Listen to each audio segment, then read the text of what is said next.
pong Malacanang hindi daw po mga kababayan or walang pakialam or hindi natinag sa pangunguna ni Vice President Sara Duterte sa mga survey para daw po sa nakikitang presidente sa 2028. Kasi nga naman, ano ba yung pinagmamalaki ng mga DD shit? Ano yung malimit nilang sabihin? Na ito daw pong si Sara Duterte ang nangunguna sa pagka-presidente sa 2028. Eto ha, tingnan natin mga kababayan yung senaryo. Wala pang nagpapahayag na mga tao na gustong tumakbo or mga nagbabalak magpresidente sa darating po na 2028 kasi nga maaga pa mga kababayan para pag-usapan ito pong eleksyon na paparating. Ano po sa 2028. So ngayon, kaya mataas itong si Sara Duterte sa mga survey kasi siya po yung numero 1, yung una na nagpahayag mga kababayan na tatakbo or nagbabalak or gustong tumakbo sa 2028 presidential election. Kaya siya po yung nakikita ng mga kababayang Pilipino natin sa ngayon na pipwedeng maging presidente kasi nga siya yung bukod tanging kauna-unahan na nagbabalak maging presidente at wala pang nag-a-announce na gustong lumaban po sa kanya. Kaya po mataas yung survey niya ngayon. So sabi dito, sa nakita nating balita galing po sa Abante TNT, tunay na tabloidista, Palacio hindi natinag sa pangunguna ni VP Sara sa 2028 presidential survey. Sabi po dito mga kababayan, ito daw. Walang epekto sa Malacanang ang survey kung saan nangunguna si Vice President Sara Duterte sa pagkapangulo sa 2028 at hindi kasali sa mga frontrunner ang kahit isa sa mga kaalyado ni Pangulong Ferdinand Marcos Jr. Sinabi ni Palace Press Officer Atty. Claire Castro na kaya wala sa listahan ng mga survey ang mga kaalyado ng Pangulo ay sa kadahilanang nakatutok ang mga ito sa trabaho, lalo na si Pangulong Marcos Jr. para magbigay ng mga serbisyo na dapat matanggap ng taong bayan. Hindi aniya namumulitika ang Pangulo dahil malayo pa ang 2028 election kaya trabahong tinututukan ng kanyang administrasyon. Kasi nga tingnan nyo kahit sa mga kaalyado ni PBBM, wala pang nag-a-announce na gustong magpresidente. Yung sinasabi nga ni Sara Duterte noon na gusto ni House Speaker Martin Romualdez na maging presidente, hindi naman po nag-a-announce. Etong si House Speaker Martin Romualdez na gusto niyang magpresidente. Ang tanging nag-announce lamang na gusto po niya magpresidente ay walang iba kung hindi etong si Sara Duterte. Kaya nga una pa lang, nakita na po natin na masyadong gutom na gutom ang ating vice-presidente sa kapangyarihan. Ano po at sa pangarap niya na maging presidente kasi nga una pa lang, nag-announce na po siya na gusto niya po mga kababayan na tumakbo sa pagka-presidente. Ano po? So ngayon, sabi pa dito, basahin pa natin. Ibig sabihin niyan ay ang Pangulo ay concentrated sa kanyang pagtatrabaho para maibigay ang mga nararapat sa taong bayan. Hindi pa po namumulitika ang Pangulo, ani ni Castro. Sa ngayon, ani ni Castro ay trabaho ang inaatupag ng presidente at paglaban sa katiwalian at hindi nagpapadala sa ingay sa politika.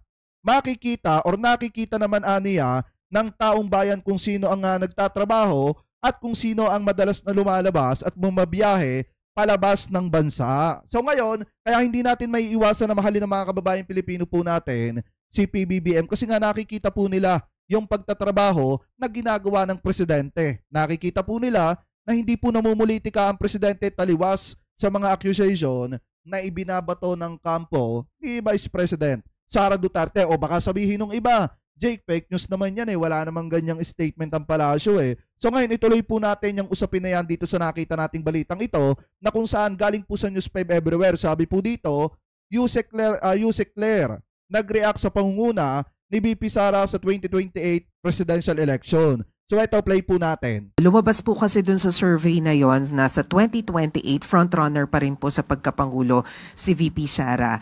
And kapag tiningnan po natin yung mga nasa top, mukhang wala pong kaalyado si PBBM dun sa mga frontrunners. Ano po yung take ninyo dito, ma'am? Ibig sabihin yan po ay ang Pangulo po ay concentrated sa kanyang pagtatrabaho para maibigay ang nararapat sa taong bayan.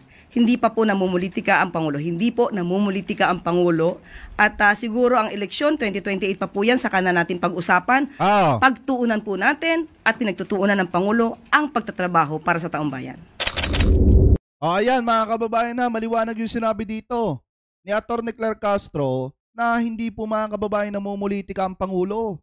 ang inuuna ng Pangulo ay yung pagtatrabaho para maibigay yung nararapat sa mga kababayang Pilipino po natin. Kaya nga para sa akin mga kababayan, sana kung kayo pipili ng kandidato o boboto ng kandidato pagdating ng 2028 national election, piliin po natin yung kandidato na katulad, may vision, katulad ng ating mahal na Pangulo. At piliin po natin yung kandidato na mahal ang mamamayang Pilipino at hindi iiwanan kapag ka may sakuna. Unlike naman sa ginagawa ni Vice President Sara Duterte na tuwing may sakuna at kailangan siya ng mga kababayang Pilipino po natin, hindi po siya mahagilap. Pagkos mga kababayan ang ginagawa niya, tumatakas sa problema at iniiwanan ang taong bayan na nagdudusa. Ano po? So ngayon, mga kababayan, comment below na lamang po kung ano po masasabi nyo, hingil po dito. Kasi nga naman ang malimit sabihin ng mga taga-suporta ni Sara Duterte, kahit ano naman gawin nyo na pagpapatalsay kay Sara Duterte hanggat hindi yan nai-impeach, yan pa rin ang mananalong presidente namin